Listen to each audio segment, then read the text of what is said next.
Plutarch said, "The mind is not a vessel to be filled, but a fire to be kindled." The phrase, having a burning desire, perfectly illustrates the consuming and intense nature of passion. It also hints at the origins of the word passion, from the Latin passio, meaning suffering or enduring. In his book, Think and Grow Rich, Napoleon Hill talks about having a burning desire as the starting point of all achievement. He writes, "Weak desire brings weak results, just as a small fire makes a small amount of heat." Now, the word passion doesn't mean suffering or enduring in the original sense of the word, but it does imply some form of movement, taking action, of moving towards something, even if it's easier to stay still and bask in the glow for a while. Episode 21, Light Your Fire.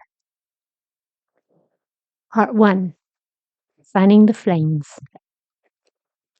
Everything starts with a spark of some kind. Our entire universe began with a big spark, a very big bang, if you prefer. All ideas begin with a spark of inspiration. We can be sitting idly and then whoosh, a light bulb goes off, a flash comes out of seemingly nowhere, and we're able to see in the dark.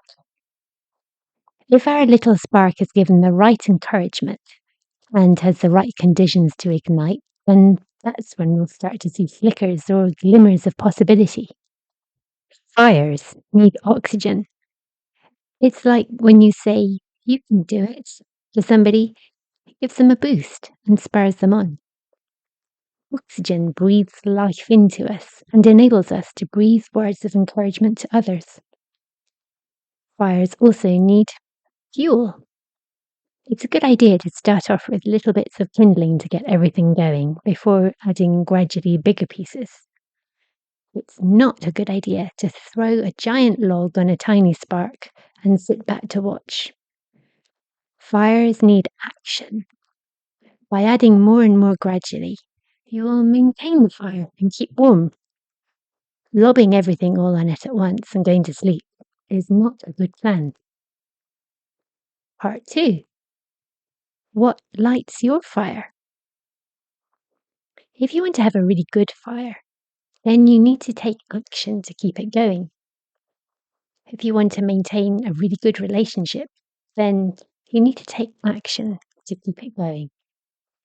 If you want to wake up every day with vim and vigour, and know that before the end of the day is done, you will be at least one step closer to your goal, to your burning desire, then you need to take action, however small. Once the spark ignites, the fire keeps burning in the right conditions. If you're not sure what your burning desire is, make believe for a while and suspend your disbelief. Allow the non-conscious part of your brain to reveal what your burning desire is by tuning in to your inner wisdom and really listening. The early humans gathered around their fires and told stories to each other. We are hardwired for stories. It's built in to that what makes us human. Stories bring us together, clarify ideas, entertain us, and give us direction. Part of the joy of going to the theatre or watching a film is that it allows us to suspend our disbelief for a while and immerse ourselves in the action. Part 3.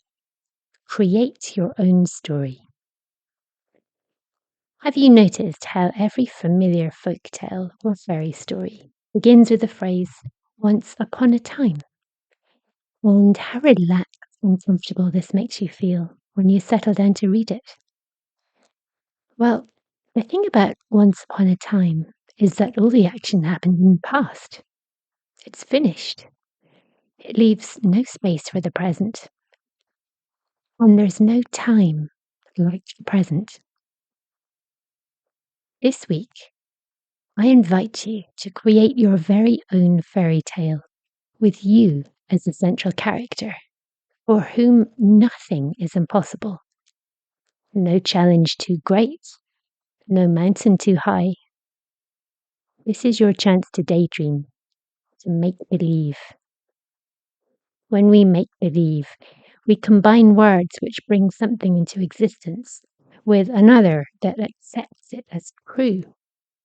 And that opens up all sorts of possibilities. To start you off, may I suggest the following introduction? Here and now, the story unfolds. When my children were very young, they used to sing a song that began, "This little light of mine, I'm going to let it shine." It always brought tears to my eyes. Children are so wise because they are completely in tune with how fabulous they really are. They accept it and don't question it. They just know. No dream is too big, no ambition too outlandish. You have an inner light within you that shines, even if it doesn't feel like you're shining, and will keep on shining until you take your last breath. And nobody can ever put it out. And once you realize that you have this light, nurture it, it will keep on glowing. Take some time out today with a piece of paper and write your own fairy story. Here and now, your journey unfolds. If you'd like to discover what makes you tick and discover your treasure map that reveals who you are and what you're here to do, visit my website and follow the link to my soul treasure map. This will show you how to uncover your soul's true purpose so that the rest of your journey is an easier one. To find out more, visit my website at www.iamjennywilson.com. Here you can download my free PDF ebook, The Hidden Language of Colour. Just follow the free ebook link. You can check out my YouTube channel, Jenny Wilson Soul Language, or you can follow me on Instagram, I am Jenny Wilson. Let's reconnect next time. In the meantime, keep expanding and enjoy the journey.